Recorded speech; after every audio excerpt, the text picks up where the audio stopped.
bidnubek. Jekk inti nċed tagħmel kompromessi ma' dak li għandu interess li jeqret l-imħabba vera f'ħajtek. Dak li għandu interess lilek ikaxkrek għal dejjem fit-telfin.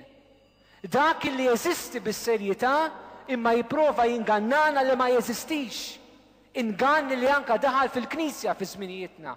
Meta nsibu diversi li ma jammettux l-eżistenza tax-xitan u jista' jagħmel xalata bihom u xalata b'dawk li jemnuhom.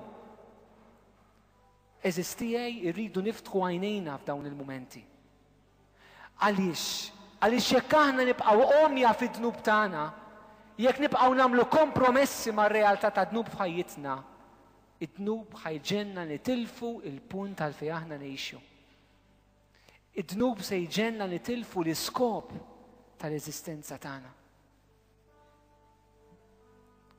Id-batija tal-infern tafu x'inhi.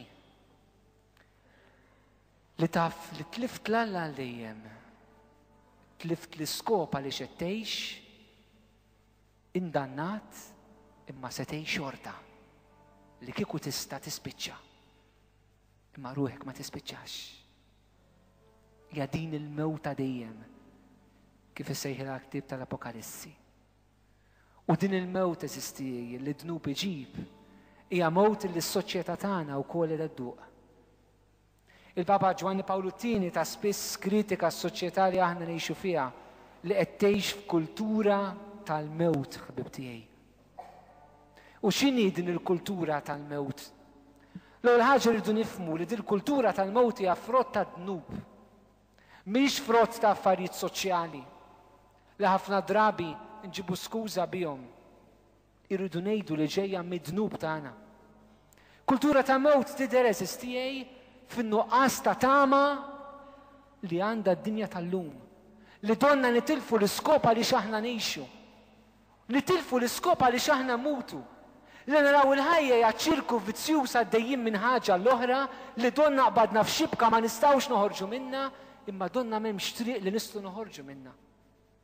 Nitilfu it-tama eżistijaj. Dik iġib mewt kbira fil-qalb tagħna. Kemm minna eżistijaj? Għandna tama kbira li ħajjitna tista' tkun aħjar. Kemm minnkom għandkom tama li wliedkom jistgħu jitbidlu? Kemm minnkom għandkom tama li żwieġ tagħkom anke jekk jidher li jitkisser, Alla jista' jerġa' jibnih mill-ġdid. Din it-tama teżisti f'qalbna jew f'qalbna mill-mewt. Kemm f'minna mit-tama li l-parroċċi tagħna jistgħu jkunu tassew parroċċi ħajjin mimlijin bil-qawwa talla li lesti jġibu bidla fis-soċjetà li aħna ngħixu. Għandna din it-tama jew tajna qalbna minn nuqqasijiet li nsibu fil-parroċċi tagħna. Kemm minna għandna t-tama li bħala nsar eżistijaj, iva, insemmaw leħinna u nitolbu li ċerti dnubiet li s-soċjetà għamlithom liġi jistgħu jitbidlu. Ħafna pajjiżi eżistijaj għamlu legali l-abort, id-divorzju, l-eutanasja u tant affarijiet oħrajn eżistijaj li morru kontra l-ħsieb ta' Alla l-bniedem.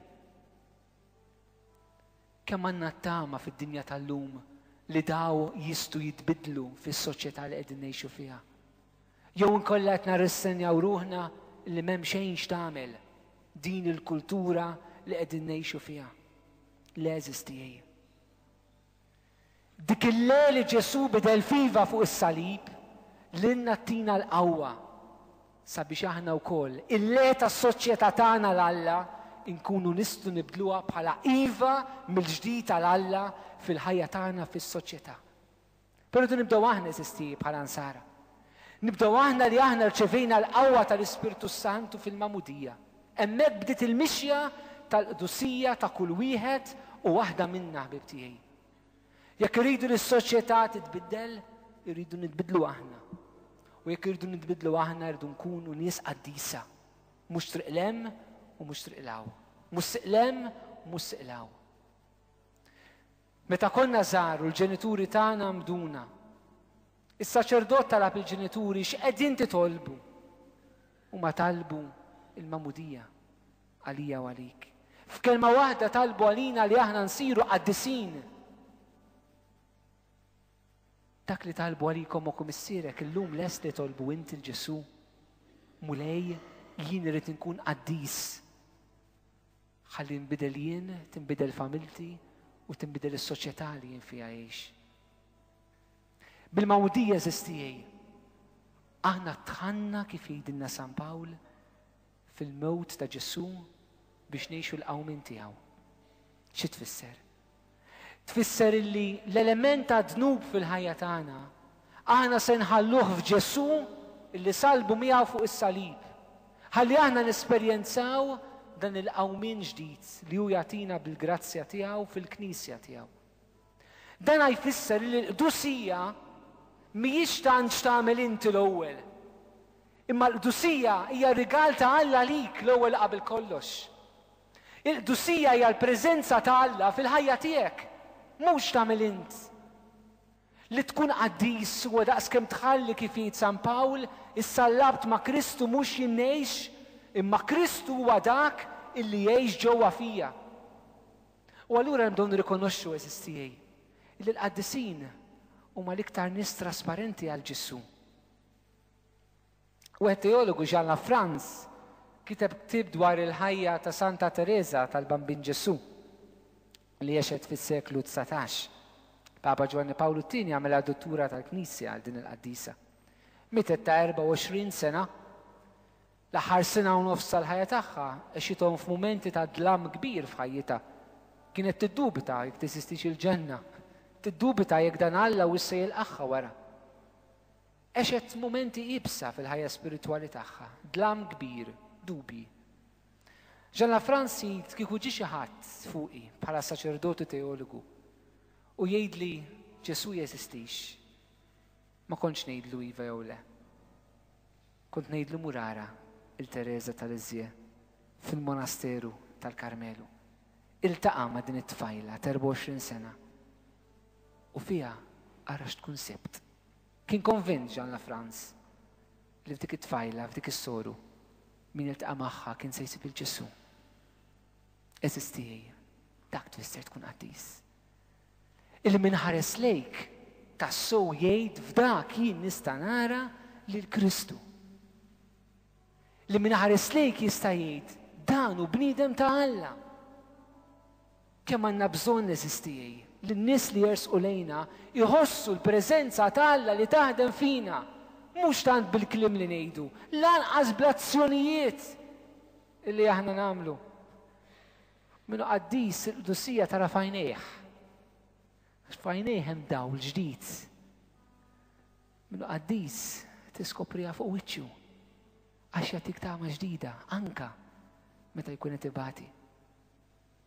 Minnu qaddis tara f'Emilu għax Emilu jispirak. Forsi mhux nisek għandna bżonn illum il-ġurnata ħbib tiegħi. Mhux daw it-tip ta' qaddisin li Ġesu tant jidher ġewwa fihom qabel ma jgħidu xi ħaġa, qabel ma jagħmlu xi ħaġa. Il-mulej irid qaddisna. Irid jagħtina dan id-don tal-qdusija. Però l-qdusija wkoll Ġesu jikkmanda minna wkoll eżistijej. Kunu qaddisin jgħidilna Petru, għax qaddisu dak li sejħilkom. Qed jobbligana San Petru li nkunu qaddisin l-ewwel Papa, kif talabna Giovanni Paolo II li nkunu qaddisa.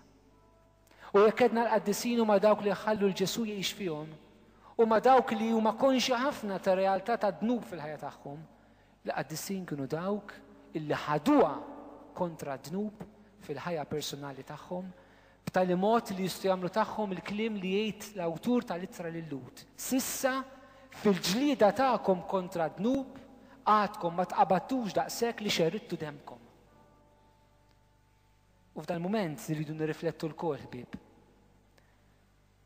Inti titqabad ta' mhux tipprova teleb it-tnub tiegħek.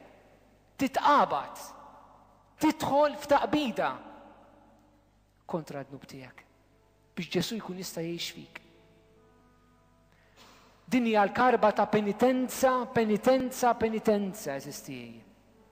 Il-Madonna għamlet ġewwa Lourdes, il-Santa Bernardetta u llum tagħmilha lilna wkoll fi żminijietna. Hija l-karba ta' Omna Marija.